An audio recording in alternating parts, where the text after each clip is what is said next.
Peristiwa Gerakan 30 September atau G30S masih menyimpan banyak misteri yang belum terungkap. Salah satunya latar belakang dan dalang sebenarnya di balik peristiwa tersebut. Ada yang meyakini bahwa Presiden kedua RI Soeharto punya peran dalam insiden 56 tahun yang lalu itu. Bahkan dia diyakini sebagai orang yang berada di balik peristiwa G30S dan pembantaian ratusan ribu orang yang menyusulnya. Sebab meskipun Soeharto salah satu jenderal TNI saat itu, namun dia tidak diculik dan dibunuh oleh PKI seperti jenderal-jenderal lainnya. Lalu mengapa Soeharto tidak diculik dan dibunuh PKI?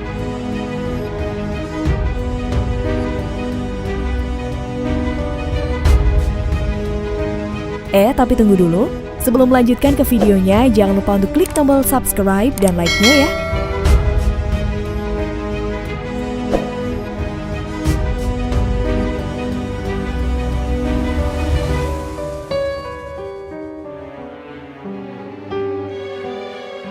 Seusai peristiwa G30S PKI tahun 1965, pengaruh Soekarno pun mulai meredup.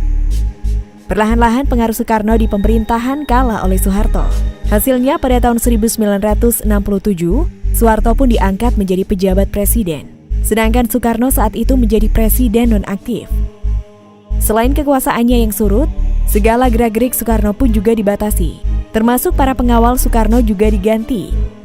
Itu seperti yang ditulis dalam buku 80 tahun, Sidarto dan Subroto Jalan Terjal Perubahan, dari ajudan Soekarno sampai Watimpres Joko Widodo.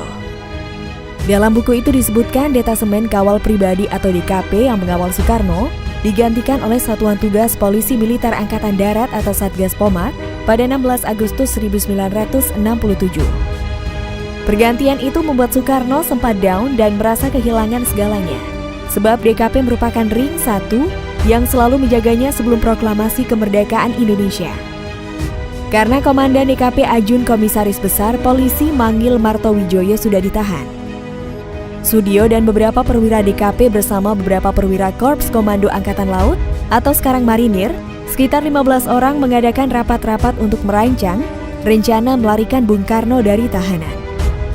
Rapat itu mereka adakan di rumah seorang loyalis Soekarno, AKBP Utoro di Kebayoran Baru, Jakarta Selatan. Menurut Sidarto, mereka mengundang dirinya karena menganggap dia adalah ajudan yang dekat dengan Soekarno. Sidarto pun merasa terkejut sebab dia sama sekali tidak menyangka Soekarno bersedia dilarikan diri dari tahanan. Bahkan Soekarno juga menyampaikan sebuah pesan, "Kalau terjadi apa-apa dengan saya, beritahu Mega." Menurut Sidarto, Megawati Soekarno Putri pun pada akhirnya mengetahui rencana ini. Sayang, rencana tersebut akhirnya terbongkar. Penyebabnya satu hal, karena yang mendengar konspirasi ini cukup banyak sehingga mudah tercium aparat intelijen. Akibatnya Sidarto pun diinterogasi selama 4 tahun oleh tim screening Kepolisian Pusat atau Tening Polsat dan tim pemeriksa pusat atau Teperpu. Sidarto dianggap sebagai penghubung Soekarno. Setiap ditanya tentang rencana ini, ia selalu membantah pernah lapor kepada Bung Karno. Ia juga ikut rapat 2 kali dengan mereka karena solidaritas saja.